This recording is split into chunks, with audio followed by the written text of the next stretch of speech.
Whatever the occasion, effortless elegance is right this way. Because Hilton brings you new ways to stay courtesy of the Nomad London.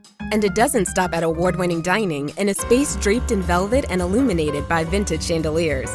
No, this day goes beyond with unparalleled personalized service and attentive hospitality. Oh, and did we mention the Nomad London can be booked using your Hilton Honors points at Hilton.com? Hilton, for the stay. Ryan Reynolds here from Mint Mobile. I don't know if you knew this, but anyone can get the same premium wireless for $15 a month plan that I've been enjoying. It's not just for celebrities. So do like I did and have one of your assistants switch you to Mint Mobile today. I'm told it's super easy to do at mintmobile.com/switch. Upfront payment of $45 for 3-month plan, equivalent to $15 per month required. Intro rate first 3 months only, then full price plan options available. Taxes and fees extra. See full terms at mintmobile.com. Salut à toutes, salut à tous. Deuxième étape du Critérium du Dauphiné aujourd'hui. Une longue étape de 205 km entre Prébila et Issoire avec un final plat qui devrait convenir aux sprinteurs, mais on a vu hier que tout était possible dans ce peloton avec des coureurs du classement général qui nous ont livré une petite spécialité dont ils ont le secret. Aujourd'hui, qu'est-ce que ce sera? Alors, le profil déjà, pas mal d'ascensions. 6 ascensions au total répertoriées, 3 cols de 4e catégorie, un col de 3e, un col de 2e. On a d'abord des difficultés plutôt en début de course, mais ça sera vallonné un petit peu tout le temps. Et puis la plus grande difficulté du jour, c'est la côte du château de Buron. 3,2 km à 7% de moyenne, qui sera située à environ 60 km de l'arrivée, donc quand même relativement loin. Et c'est là où on verra si des équipes vont vouloir imprimer un gros rythme pour tenter de lâcher des sprinteurs. Et ensuite, les 50 derniers kilomètres seront relativement plats avec une seule difficulté, la côte de Nonette, 2 km à 6% de moyenne. C'est peut-être pas suffisamment pentu cette fois-ci pour lâcher quelqu'un comme Jonathan Milan, qui est le grand favori du jour, même s'il est probable que quelques punchers tentent quand même un coup aujourd'hui. On s'attend plutôt à un sprint dans les rues d'Issoire, mais on n'a plus aucune certitude désormais dans ce vélo. Et c'est ça qui rend la course géniale. Chute de Bellocchi juste devant Armstrong qui est parti dans le terrain. Et attaque de Pierre Roland. Voilà ce que nous disons depuis le début de ce Tour de France. Une chute terrible. Christopher Froome à pied. Mais quelle image du Tour. On n'a jamais vu ça. 100% cyclisme, le podcast du vélo en direct. Ça va Marion? Désolé. Allez, c'est parti. Le kilomètre 0, le premier des 205 km du jour. Immédiatement là, des attaques. On a un petit peu plus de coureurs qu'hier. Hier, ils étaient 2 à l'avant. Là, on a directement 5 coureurs. 5 coureurs qui sont sortis du peloton dès le kilomètre 0. Avec, on retrouve le maillot de meilleur grimpeur de Paul Ourselin, le coureur de la Cofidis. Avec, pour la Pique-Nique Postenel, Romain Combeau qui est sorti aussi. On a Alessandro De Marchi pour la Jayco Alula. Yanni Vermeersch pour l'Alpecin Phoenix. Et aussi Fabian Weich pour la Tudor. Voilà les 5 coureurs qui sont sortis. Ça va peut-être prendre un petit peu plus de temps qu'hier parce qu'il y a d'autres coureurs qui tentent de sortir. On voit notamment Anthony Delaplace de l'Arkea BNB Hotel qui est sorti en compte pour tenter de revenir sur les 5 hommes de tête. Ça commence sur un rythme un petit peu plus élevé qu'hier où ça s'était fait immédiatement. Allez, ils sont repris finalement là les 6 hommes qui étaient partis dès le début de l'étape. Et là immédiatement il y a Paul Ourselin qui veut être à l'avant bien sûr. Il veut défendre son maillot de meilleur grimpeur. Il y a des points à prendre aujourd'hui. Qui est ressorti, qui a contré, qui est reparti. Il est reparti tout seul là. Parti tout seul pour Paul Ourselin. Personne qui le poursuit. Personne qui va avec lui pour le moment. Il a déjà une trentaine de secondes d'avance là, Paul Ourselin, tout seul à l'avant. Et pour l'instant, le peloton qui ne réagit pas du tout et surtout aucun autre coureur qui tente de prendre l'échappée avec le français de la Cofidis. Et ben on est parti pour une échappée solitaire. Tout simplement, Paul Ourselin qui a mis son contre là après que les premières échappées ont été reprises. D'ailleurs, il en faisait partie aussi. Et depuis, personne d'autre n'est sorti, personne ne poursuit. On est à 180 km de l'arrivée et il a 4 minutes 30 d'avance sur le peloton qui s'est complètement relevé, qui laisse Paul Ourselin partir tout seul, s'amuser, aller chercher les points de la montagne. Alors, c'est tout bonif pour lui. Hein. Il n'aura pas à se battre en plus pour ses points. C'est sûr qu'ils seront pour lui. Dans cette première partie de course, là, il y a 2 cols de 4e et 2 cols de 3e à passer. Et donc, il y aura des points à aller chercher pour Paul Ourselin, c'est sûr. L'écart qui monte à près de 6 minutes d'avance pour Paul Ourselin. Et ça y est, le peloton qui commence un petit peu à s'organiser avec la Lidl Trek, évidemment, de Jonathan Milan, qui a commencé peut-être à travailler un petit peu, là, parce que bon, certes, c'est un homme tout seul, il ne faudrait pas non plus lui donner un quart d'heure. Paul Ourselin qui passe en tête de la première difficulté du jour, le col de 4e catégorie de la côte de la Fondano. Un petit point en plus pour lui. Derrière, il y aura la côte de Saint-Priest-des-Champs avec un point à prendre. Puis la côte de Rivaux et de Saint-Jacques-d'Ambure. Là, c'est des cols de 3e catégorie. 3 km à 4% et un autre 3 km à 5%. Il y aura 2 points à prendre pour lui au sommet et 1 point pour les coureurs du peloton. 135 km de l'arrivée. L'écart qui est redescendu légèrement. 4 minutes 30 d'avance pour Paul Ourselin, le coureur de la Cofidis devant le peloton. Il est passé en tête évidemment de toutes les difficultés. Il lui en reste une dernière. La côte de Saint-Jacques-d'Ambure qui va également passer en tête. Il aura alors 10 points au classement de la montagne. Derrière, dans le peloton, on ne s'est pas forcément battu pour aller prendre le petit point qui restait là au précédent col. C'est Johan Prasch-Petersen, coureur de l'Alpecin Phoenix, qui menait le peloton qui est passé. Désormais, il va y avoir un gros passage sans ascension, du moins sans ascension répertoriée. Quasiment 80 km de plat, on va dire, relatif, avec un petit sprint intermédiaire au milieu. Alors, Paul Ourselin, évidemment, il va passer en tête de ce sprint intermédiaire. Intéressant de voir dans le peloton si ça va se battre pour prendre les 2 et 1 seconde qui resteront. On a vu hier... C'était Nils Politt qui avait fait le sprint pour empêcher Matteo Jorgensen de prendre quelques petits secondes. On va voir ce qu'il en sera aujourd'hui. L'écart qui diminue très clairement au moment où Paul Ourselin passe en tête de ce sprint intermédiaire puisqu'il n'a plus qu'1 minute et 15 secondes d'avance. Le peloton qui a vraiment accéléré, notamment sous l'impulsion également de l'Alpecin de Koenig de Mathieu Van Der Poel. On sent qu'il veut peut-être tenter quelque chose encore aujourd'hui. Par contre, dans le peloton, les équipes de leaders ne se sont pas forcément battues là pour le sprint intermédiaire puisque ce sont des coureurs d'autres équipes qui prennent les 2 et 1 seconde. Hugo Page pour la team l'Intermarché Venti et Anders Foldager de la JL Colula qui passe en tête de ce sprint intermédiaire là et qui prennent 2 et 1 seconde, donc il n'y aura pas d'influence au classement général. Par contre, le temps devant pour Paul Ourselin semble être compté. Il va avoir du mal à résister jusqu'au col de cette côte de 2e catégorie qui doit être son objectif, la côte du Château de Buron, 3 km à 7%, parce que là il y aura 5 points à prendre au sommet, mais elle sera encore dans une 45 km. Avec l'écart qui est proche de la minute, désormais, ça paraît un petit peu plus compliqué pour Paul Ourselin. Allez, tiens, comme hier avec, c'était Fred Wright qui était sorti quand les échappés l'échappé solitaire était plus très loin devant pour le rejoindre. Bah là, il y a des coureurs qui sortent aussi du peloton pour partir en compte, faire une seconde échappée. Alors, on est plus loin de l'arrivée qu'hier avec Fred Wright. On est encore à bien 80 km de l'arrivée. Mais on a Romain Combo, qu'on avait vu attaquer en début d'étape, qui est ressorti là pour la Picnic Postenel avec Victor Gernalek pour l'Arkea BNB Hotel, qui sont sortis. Il y a aussi Christopher Juliensen pour la JL Colula, qui les rejoint et qui reviennent rapidement sur Paul Ourselin, qui n'était que 20 secondes devant. Et du coup, ils sont 4. Voilà, ils sont 4 devant. Paul Ourselin, il va se caler probablement dans la roue de ces 3-là et tenter de survivre. Et les 3 autres qui vont tenter, eux, de creuser l'écart désormais sur un peloton qui ne plaisante pas quand même, qui roule. Ça va être dur pour ceux qui viennent de sortir là, de prendre beaucoup d'avance. Ouh là, on est passé pas loin de la catastrophe. Une voiture là qui sort de chez lui. Une voiture qui sortait de chez lui juste au moment où les 4 échappés passaient et qui ont réussi à l'éviter. Voilà, et alors là, tout le monde a eu peur. Aussi bien, je pense, le type dans la voiture qui, a priori, n'est pas au courant que le Critérium du Dauphiné passe devant chez lui. Alors, il y a plein de gens devant sa maison, il ne s'est pas posé la question pourquoi. Que les coureurs qui se sont fait peur, qui ont fait des grands gestes, mais qui ont réussi à éviter la voiture là. Ouais, c'était chaud. Les 4 hommes de tête là qui ont repris de l'avance sur le peloton. On est à 72 km de l'arrivée. Ils ont 1 minute 30 d'avance. Paul Ourselin, qui était en passe d'être repris, a profité du sang frais de Juliensen, de Combo et de Gernalek pour reprendre un petit peu ses distances sur un peloton qui pourtant s'est mis en mode à rouler, avec notamment l'Alpecin de Koenig et la Lidl Trek en tête. Mais bon, là on est passé pas loin d'une catastrophe et j'espère que la voiture va pas se dire qu'elle peut y aller. Parce que maintenant, c'est le peloton qui va passer devant chez lui. Reste chez toi, mon ami. 63 km de l'arrivée. On s'approche de cette difficulté qui devrait être montée à vive allure. Ce col de 2e catégorie du Château de Buron. On va prendre le temps de faire un petit focus sur l'échappée. Alors, je suis bien content qu'il y a 3 coureurs qui ont rejoint Paul Ourselin.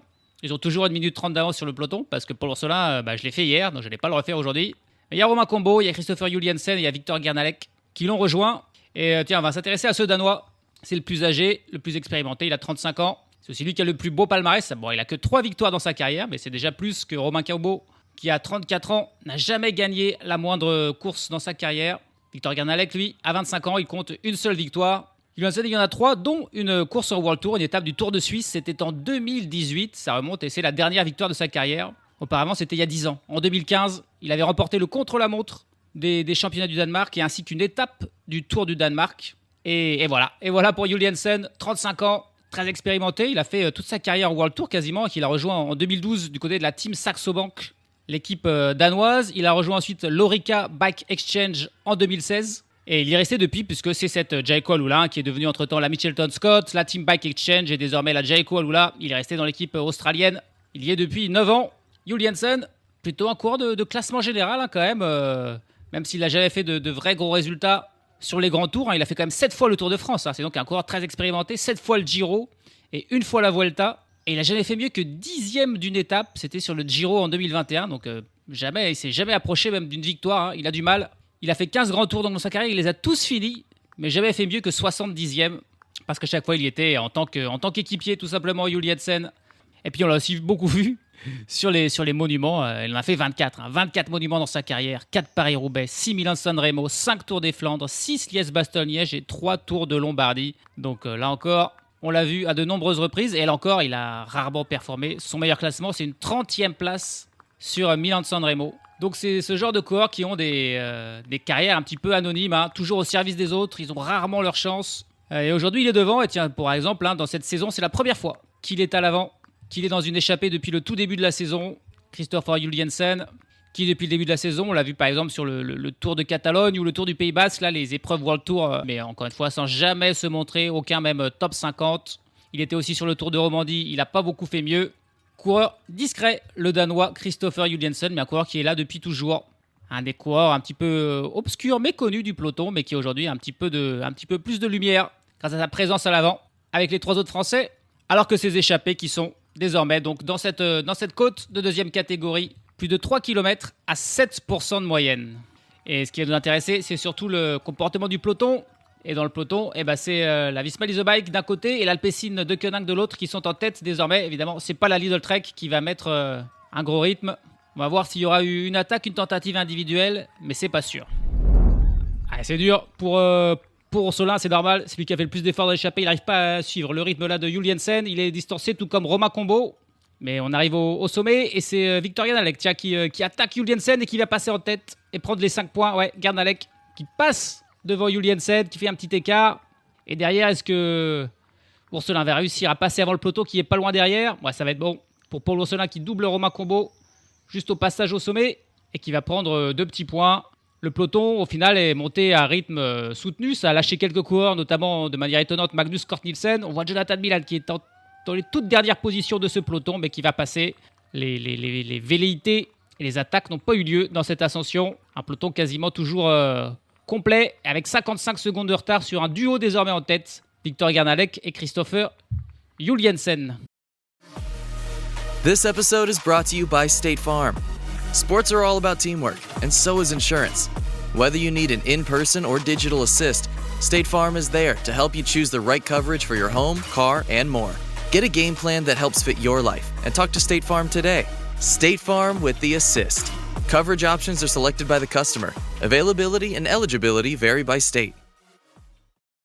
Llegaron los nuevos McCrispy Strips, listos para aventurarse en la mezcla de mayo ketchup, la barbecue que quedó en el fondo de la cajita, Hot Fudge Sundae y en la nueva Creamy Chili McCrispy Strip Dip. Los nuevos McCrispy Strips, ahora en McDonald's. Ba-da-ba-ba-ba. Et ça monte encore en fait, ça monte encore après cette ascension. Et là c'est fatal à Jonathan Milan qui est en train d'être distancé.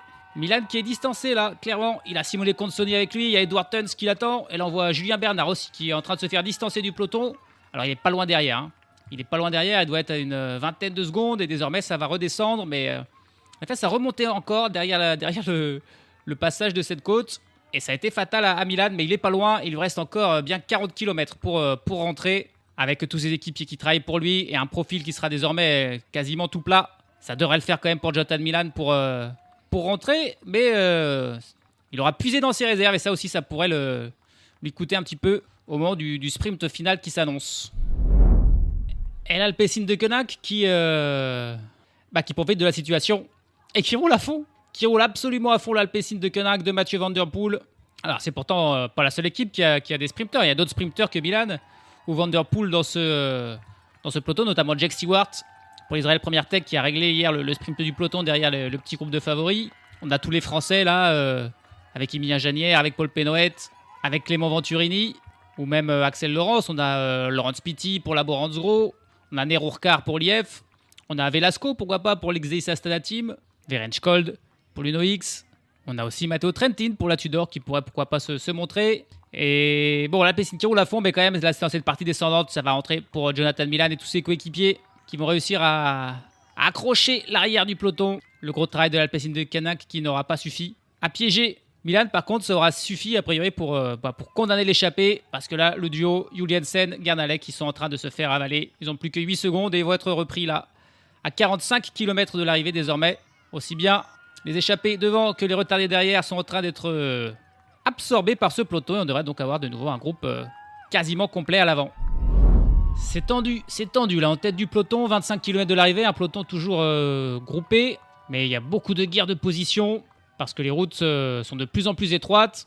Et là on voit un duel on a vu le ralenti d'un duel entre des équipiers de Pogačar et de Vingegaard, Nils Politt qui s'est un petit peu rapproché de Per Strangenes et qui l'a limite rabattu là sur le bas-côté, et Per Strangenes s'est pas laissé faire par cette tentative d'intimidation un petit peu de l'expérimenté allemand. Il l'a repoussé du coude et les deux se sont livrés une petite bataille là, mano à mano en tête de ce peloton. Il n'est pas impossible que les commissaires s'intéressent à ce qui vient de se passer et mettent un petit carton jaune. Peut-être à Nils Politt pour être venu d'un seul coup couper quasiment la route de Hagenes, et Hagenes pour avoir un petit peu mal réagi en lui mettant un coup de coude. Alors entre Pogačar et Vingegaard, c'est toujours une bonne entente. Par contre, entre leurs équipiers, il y a la guerre. Hein. Il y a la guerre, c'est les deux plus grosses équipes. Et on se prépare déjà un petit peu... On se met des petits coups de pression en vue tout simplement du Tour de France, qui est le vrai objectif de tous ces coureurs-là et de ces deux équipes. La dernière difficulté du jour, c'est la côte de Nonette, col de 4e catégorie, 1 km 800 à 5,9% de moyenne, donc quand même assez pentu. Je suis sûr, Paul Ourselin, il n'ira pas chercher le petit point au sommet parce qu'il est en dernière position du peloton. Il s'accroche juste, ça va trop vite devant, c'est les équipes de leaders. On voit la Team Emirates, on voit la Visma Lease Bike, on voit la Soudal Quick-Step. Et puis on voit aussi la Movistar, la Movistar d'Henrik Mas qui est là, qui se bat avec les trois autres équipes des trois grands favoris. Henrik Mas, il a des ambitions aussi sur Critérium du Dauphiné. Il est un petit peu le 4e homme.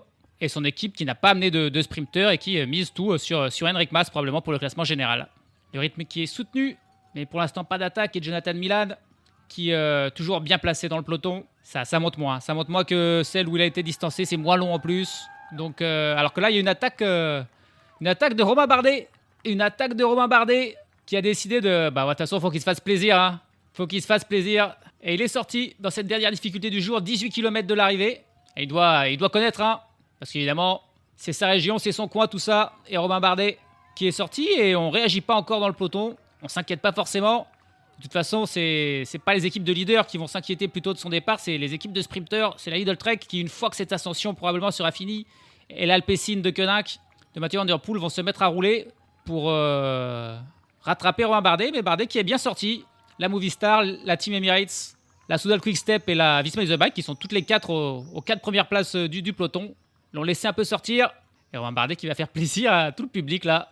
Il passe en plus là devant un virage qui était à sa gloire. Romain Bardet qui a 8 secondes d'avance désormais sur le peloton et qui va passer donc en tête de cette difficulté pour la victoire d'étape. Ça paraît impossible.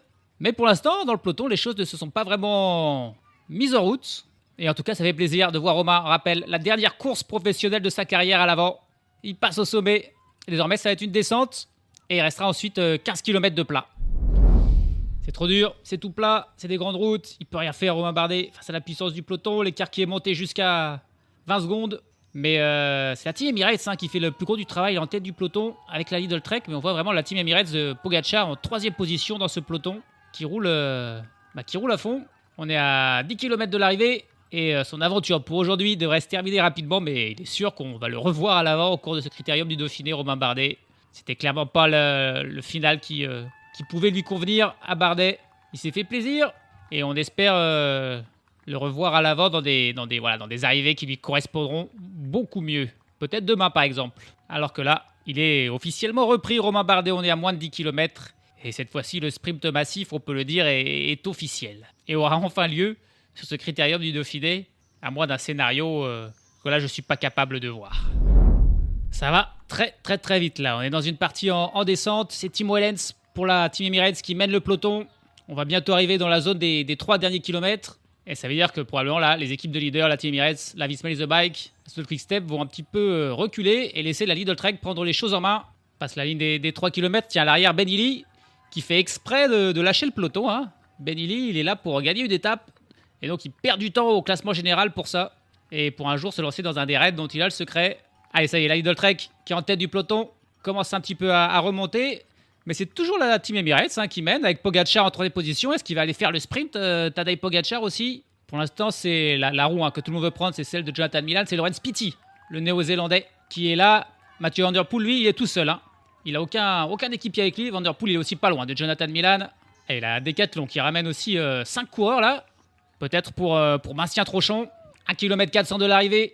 Et ça y est, enfin, c'est seulement maintenant, à 1 km 400, que la Lidl Trek se met en place, avec 3 équipiers pour Jonathan Milan. On a la Groupama aussi qui est bien placée avec Paul Penhoet, Mathieu Van Der Poel qui est au coude à coude avec Paul Penhoet pour prendre la roue de Milan. Il y a aussi Emilia Janier qui est là, ils se battent pour être dans la roue de Milan et c'est Van Der Poel qui gagne ce combat. Et c'est le plus costaud, c'est le plus expérimenté et Van Der Poel qui a battu la Janier et Penhoet. On a la Bahrain Victorious aussi qui ramène peut-être Fred Wright ou Tortenstrein. Matteo Trentin aussi bien placé. Coureur de l'Astana, probablement Velasco. C'est peut-être Fedorov qui est là pour l'Astana. Et allez, les 500 derniers mètres, il a encore 2 équipiers derrière lui, Jonathan Milan. A priori, on voit pas comment il peut perdre cette étape là, Milan. Mais il avait Van Der Poel. Il a Van Der Poel dans sa roue. Fedorov derrière qui lance de plus loin. Et allez, c'est parti pour Jonathan Milan qui est déposé. Qu'est-ce qu'il va pouvoir peut-être le ramener? Mathieu Van Der Poel qui est en train de revenir. Mais non, ça sera pour Jonathan Milan largement Milan. Et c'est peut-être bien le coureur de la Bahrain Victorious, Fred Wright, qui vient faire 2e. Van Der Poel, je pense 3e. Et Fedorov 4e. Les Français qui se sont fait avoir là. C'était le grand favori, Jonathan Milan. Il avait une équipe dédiée à lui. Et il s'est imposé. Une fois qu'il était lancé, personne n'a réussi à le dépasser. Van Der Poel s'est écarté de sa roue ensuite pour tenter de le déborder. Mais il n'a pas gagné 1 mètre. Fred Wright, qui doit faire 2e, était dans la roue de Jonathan Milan. Personne n'a pu déborder le puissant Italien qui a eu peur à un moment, rappel, lâché, distancé dans la plus grosse des ascensions, ramené par tous ses équipiers. Et là, on revoit le sprint. Et Van Der Poel qui perd un petit peu la roue à cause de l'équipier de Milan qui ralentit. Évidemment, il doit l'éviter, mais il ne peut pas reprendre. Ah non, et c'est le coureur de l'Uno-X, Stein Friedheim. Waouh! Qui vient faire 4e. Il sortait de nulle part, alors qu'on attendait plus Verenskold et Magnus Kort, mais les 2 coureurs norvégiens n'étaient plus là. Et c'est Friedheim qui fait 4e. Et Paul Penhoet qui va être le premier Français en 5e position, lui qui s'est fait bien bourrer par Mathieu Van Der Poel pour prendre la roue de Jonathan Milan, qui était le grand favori et qui était plus fort aujourd'hui. Cette saison, Jonathan Milan, il a été double vainqueur sur le Tour de la Communauté de Valence, double vainqueur sur l'UAE Tour, double vainqueur sur Tirreno Adriatico. Il remporte une étape sur ce Critérium du Dauphiné. Est-ce qu'il ira en remporter une seconde? Il aura peut-être sa chance, notamment lors de la 5e étape, qui pourrait aussi se finir par un sprint. Il devance donc aujourd'hui assez facilement Fred Wright de la Bahrain Victorious et Mathieu Van Der Poel qui vient faire 3e, comme hier. Surprise avec le Norvégien Stian Friedheim qui vient faire 4e, donc devant Paul Penhoet pour la Groupama FDJ, Emilien Janier 6e pour la Total Energy, Bastien Tronchon 7e, Yevgeny Fedorov qui avait lancé d'un peu trop loin, termine finalement 8e devant 2 nouveaux Français, Mathis Louvel pour Israël Première Tech et Clément Venturini pour l'Arkea BNB Hotel. Derrière, quelques coureurs ont perdu du temps au classement général, notamment donc Ben Illy, on l'a dit, qui a fait exprès de se laisser distancer, des équipiers de Pogacar comme Marc Soler ou Tim Wellens. Et puis plus loin, termine un petit groupetto quand même, une dizaine de coureurs qui ont perdu pas mal de temps, notamment avec Magnus Cort Nielsen. Le dernier du jour, c'est Lars Boven, le Hollandais de l'Alpecin de Koninck, qui termine à 11 minutes et 31 secondes. Changement de leader au classement général, Jonathan Milan est désormais dans le même temps que Tadej Pogacar au niveau des bonifs, mais Pogacar il a fait exprès de reculer là sur la fin, il a limite freiné pour terminer à un moins bon classement que n'avait fait Jonathan Milan lors de la première étape. Et donc Milan est le nouveau leader, juste devant Pogacar et 2 secondes devant Mathieu Van Der Poel, avec ses 2 3e places qui est lui aussi bien classé. Suivent Fred Wright, Jonas Vingegaard, Hugo Page et Anders Foldager qui ont pris les petits secondes de bonif aujourd'hui, avec Nils Politt, Bastien Tronchon et Paul Penhoet qui complètent le top 10 au jeu des places. Au classement par points, par contre, avec ses 2 3e places, Mathieu Van Der Poel est désormais le leader de ce classement. Il devance Bastien Tronchon, qui a fait aussi de bons classements. Il a fait 2 fois 7e. Bastien Trochon sur les 2 étapes là. Au classement de la montagne, Paul Ourselin a désormais 12 points, soit 6 de plus que son premier poursuivant, Victor Gernalek. Julianson est 3e avec 3 points. Et puis au classement du meilleur jeune, c'est Jonathan Milan, qui a moins de 25 ans, qui est désormais leader de ce classement. Il devance Hugo Page et Anders Foldager, qui sont aussi des coureurs de moins de 25 ans. Demain, nouvelle étape vallonnée, mais plus dure. Plus dure qu'aujourd'hui. Déjà, ça commence en montée pendant quasiment 20 km. Ensuite, ça ne cessera d'être des montées, des descentes. Et puis surtout, il y aura une très dure ascension à 20 km de l'arrivée, la côte du Château Jaune. Alors, elle est courte, 1 km 200, mais elle fait 9 km 500 de moyenne. Et voilà, après ce qu'on a vu, ce qui s'était passé hier sur la côte de Buffon, qui était beaucoup plus courte, celle-ci qui est 2 fois plus longue et plus pentue, devrait permettre à des punchers, et pourquoi pas encore au trio, là, Vingegaard, Pogacar et Evenepoel, de se montrer. En tout cas, pour un coureur comme Milan, ça risque d'être trop dur de suivre et d'être là ensuite dans le final, même si les 20 derniers kilomètres sont relativement plats. Il faudra être fort si on veut être un sprinter et s'imposer. Demain, encore une longue étape, 207 km. Il y aura des points à prendre au classement de la montagne, une échappée devrait se former. Et pas sûr que les équipes comme la Lidl Trek notamment travaillent derrière elles pour maintenir l'écart. Donc ça pourrait aussi être une chance peut-être pour les baroudeurs demain. On verra ça sera la 3e étape du Critérium du Dauphiné. Salut à tous, salut à toutes.